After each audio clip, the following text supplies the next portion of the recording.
Greetings of the day. Welcome to my channel chemistry rapid MCQ. आज हम discuss करेंगे law of reciprocal proportion. ये law दिया था रिचर्ड्स ने in 1792। It states that when two different elements A and B combines with the same weight of third element C, the ratio in which they do so will be the same or some multiple of the ratio in which A and B directly combines with each other.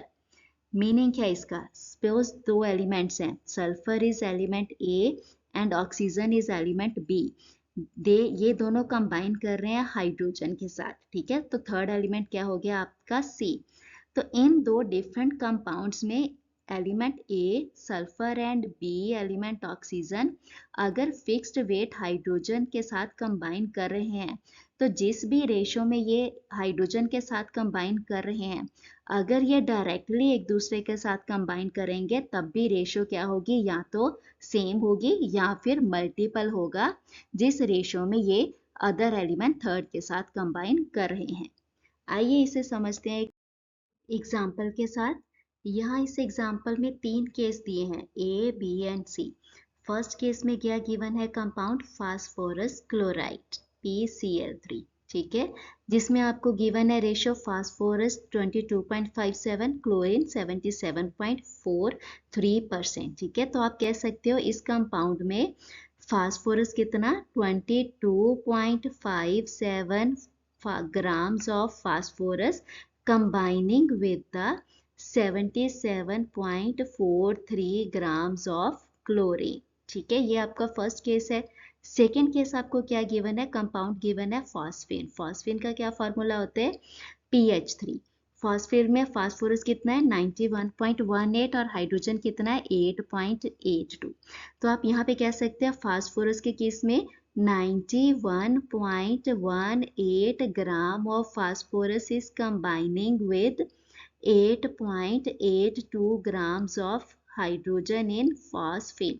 अब reciprocal law में क्या देखते हैं? दो elements हैं, जैसे यहाँ पे क्लोरीन और हाइड्रोजन हो गया, ये थर्ड एलिमेंट के साथ कंबाइन कर रहे हैं दोनों। थर्ड एलिमेंट कौन सा है? आपका फास्फोरस।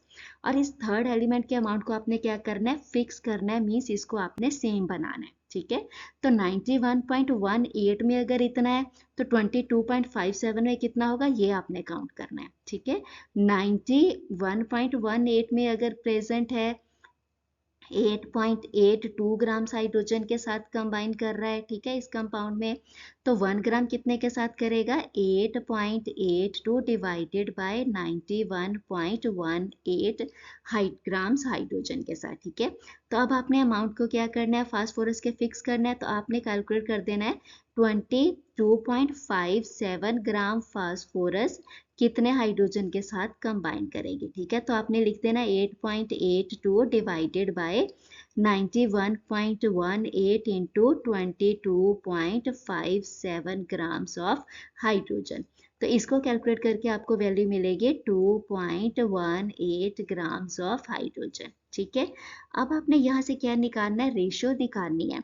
अगर दो एलिमेंट्स हैं क्लोरीन एंड हाइड्रोजन, ये किसी थर्ड एलिमेंट P के साथ फिक्स्ड, जिसका अमाउंट क्या फिक्स्ड है, उसके साथ कंबाइन कर रहे हैं, तो ये आपस में कौन सी रेशो बना रहे हैं? यहाँ पे इसमें हाइड्रोजन और क्लोरीन के बीच में क्या रेशो आ गई?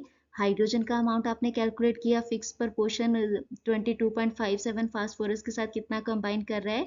2.18 ग्राम। और फर्स्ट केस में क्लोरीन इतने ही अमाउंट फास्फोरस के साथ कितनी कंबाइन कर रही थी? 77.43 ग्राम्स, ठीक है। तो अगर आप इसको काटोगे, ठीक है, तो इनकी रेशो आपको क्या मिल जाएगी? 1:35.51, ठीक है। तो आप कह सकते हो ये अप्रॉक्सीमेटली रेशियो कितना होगी? 1:35.5, ठीक है। तो अब आपने क्या देखना है? यहाँ तक हम ये कह रहे हैं कि अगर दो ये different element A and B से हाइड्रोजन एंड क्लोरीन, ये एक फिक्स्ड एलिमेंट C से फास्फोरस के साथ कंबाइन कर रहे हो, तो ये इस रेशो में कंबाइन कर रहे हैं, 1:35.5 रेशो है ऑफ मास की, ठीक है। तो अगर ये डायरेक्टली कंबाइन करेंगे, अब थर्ड कंपाउंड हमें कौन सा दिया है? हाइड्रोजन क्लोराइड, ठीक है। तो थर्ड कंपाउंड हमें दिया हाइड्रोजन क्लोराइड, जिसमें हाइड्रोजन और क्लोरीन क्या है, डायरेक्टली कंबाइन कर रहे हैं।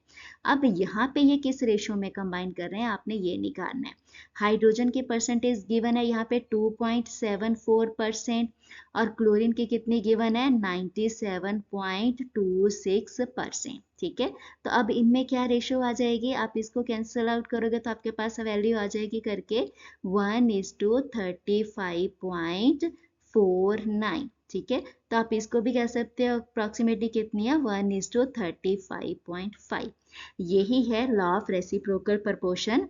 अगर दो डिफरेंट एलिमेंट्स कंबाइन कर रहे हैं थर्ड एलिमेंट के साथ, अगर थर्ड एलिमेंट के वेट को आप कर दो फिक्स, तो इन दो डिफरेंट कंपाउंड्स में हाइड्रोजन और क्लोरीन दो एलिमेंट्स की जो रेशो होगी, ठीक है, ए और बी एलिमेंट की जो रेशो होगी, अगर ये डायरेक्टली भी आपस में कंबाइन करके कंपाउंड बनाएंगे तो उसकी भी रेशो क्या होगी, सेम होगी।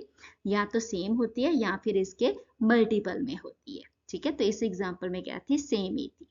ठीक है। तो इस तरह की अप्रोच से इस तरह के क्वेश्चंस को सॉल्व किया जाता है। Thank you for watching my video. If you like the information, then please share with your friends and don't forget to subscribe my channel. Thank you very much once again for watching my video.